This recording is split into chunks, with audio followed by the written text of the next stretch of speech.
Meron lang ho akong gustong umpisahan mga kababayan na nalilito ho ako. Kasi alam naman ho natin na ngayon po ay nagdadaos, no, ng kapayapaan o peace rally ang mga kapatid nating mga Iglesia ni Cristo, mga bossing.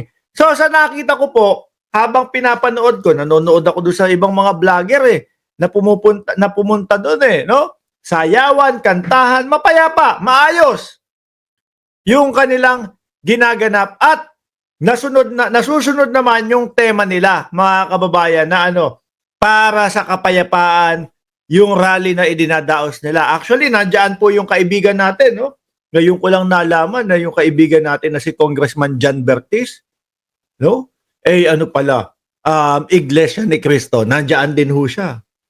Yun Pag nasa Pilipinas ako, si Congressman John Bertis, lagi kong kasama magmotor yun. Ayan, yung mga big bike. Oh, lagi kaming Marilaki, umaga, almusal.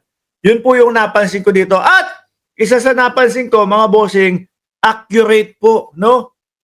Yung kanilang bilang. Pag sinabing 700,000 to 1 million, hindi ka na mag-iisip na dinaya nila. O kita nyo naman ho, mga kababayan, eto, kung hindi ho ako nagkakamali, 11:30 ng umaga. O, 30 minuto, no, makalipas yung pagkakakuha po dito. Nakita nyo yung dami? Kung ano po yung sinabi nilang dami, yun po yung nakikita natin sa litrato, mga bossing. Naguluhan ako. Kasi po, eto, 700,000 to 1 million ang umattend, no? Ang ang nagpunta doon. Doon naman po, ang nalilito ko, yung isa naman, nalilito ko, mas madami po yung numerong sinasabi nila. 8 million daw ho sila. Pero ito lang ho nakikita ko. Oh, ayan. Naalala nyo tong senaryo na to. Naalala nyo ito. Nalalabas daw sa kalsada. Sabi, 8 milyon ang lalabas sa kalsada ng miyembro ng COGIC. Oh, nung panahon ho ito nung si Kibuloy ay inaaresto at hinahagilap po. Kung titingnan natin ng pagkakaiba, mga bossing, yung 1 million na umattend po sa Iglesia ni Cristo, ganyang kadami. No? Yung 8 million na sinasabi nilang pupunta doon sa COGIC, ganito ho kadami. Ano nangyari doon? Bakit ganon? Kaya natin bilangin to kung pagtsatsagaan natin. Kung magbibigay tayo ng oras, panahon, kahit mga 5 minuto, kaya natin bilangin lahat ho yan Di ho ba? Ganyan ho nagpapatawa yung mga DDS. Ganyan ho mga nagpapatawa, mga kababayan. Yung kampo ni Kibuloy. Oh, 8 milyon? 8 milyon kami. 8 milyon ang naghahanap ng 20 pesos na bigas. Asa ng 20 pesos na bigas? 8 milyon ba yung ganyan? Oh, isa pa ho ang pumasok sa isip ko, mga bossing.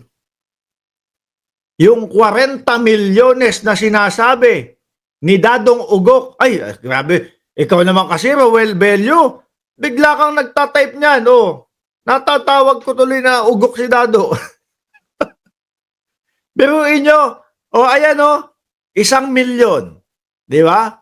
700,000 to 1 million po. Ganyan kadami. Tapos sasabihin nila, 8 milyon ang aatin sa kanila para ipagtanggol si Buloy. Yan lang ang nakita ho natin. Oh, paano pa ho kaya doon sa FGF ni Dado na 40 milyones na daw ho, mga kababayan, ang miyembro nila. Hindi ko lang ho alam talaga, mga boss chief sir, kung saan nakuha ni Dado yung numero na 40 milyones daw ho sila. Biruin mo, 40 milyones ang hinayupak. Siguro pag pinagsama-sama ho, yung mga edad ng FGF ni Dado, panay ho nasa 80 na baka umabot ng 40 milyones. No? Pero pagkakabilang ko ho, doon sa litrato nila, 36 ho. 36 na nangangailangan ng wheelchair. Na ang lakas ng loob ni Dado na magbanta sa mga vlogger, yung pala yung mga kasama, hindi makapindot ng gatilyo ng bengbeng. Di ba? Sabi ni Lori Ramos, kay Marcos lang yan, mura ang bilihin noon. Kay Senior, ang pera noon pwedeng matunas, matunaw, gawing alahas. Brenda Barton, shoutout sa'yo. Sabi ni Ariel TV Channel, 40 million. Wow! Ano daw? Kulamog talaga yung mga DDS. Di ba? 8 million yan. Nasaan yung follower ni Kibuloy? Parang wala naman ho tayong nakikita, mga bossing. Ito at least, di ba? At least ito, kumbaga, tama, yun dun sa sinasabi nilang bilang. 700,000 to 1 milyon. At panigurado ako, madami pang dadating dyan, mga bossing. Uulitin ko ho, no? Ito pong rallying ginaganap na ito, mga kababayan, ng Iglesia ni Cristo ay para po sa kapayapaan. Oh. Para po sa kapayapaan. Ito pong rally na ito na ginanap nung Kojik na 8 milyon daw po, kasama na yung mga vlogger ni dating Pangulong Duterte no? Na pumunta ho dyan. Sabi ni Alfredo Estrada, taga Davao, puro kayo bayad ng China para magkagulo ang mga Pilipino. Hindi naman po siguro lahat ng taga Davao. Siguro ito lang yung mga nandirito ho, iilang peraso lang. Di ba sabi ni Joel Carino, maski 5,000 na lang magpakita, meron kaya 40 million pa. Kaya nababansagan na sira ang tuktok nitong si Dado Ano ho? Maluwag ang tornilyo, mga kababayan. Anyway, dakuin natin.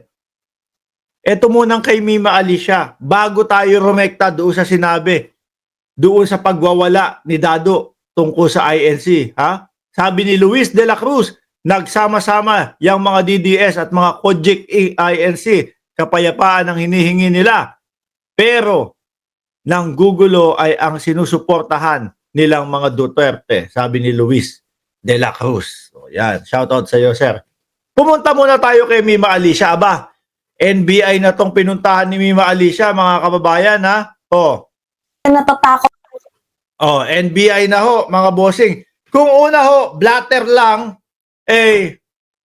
yung video po ni Dado, umabot na daw po ng NBI.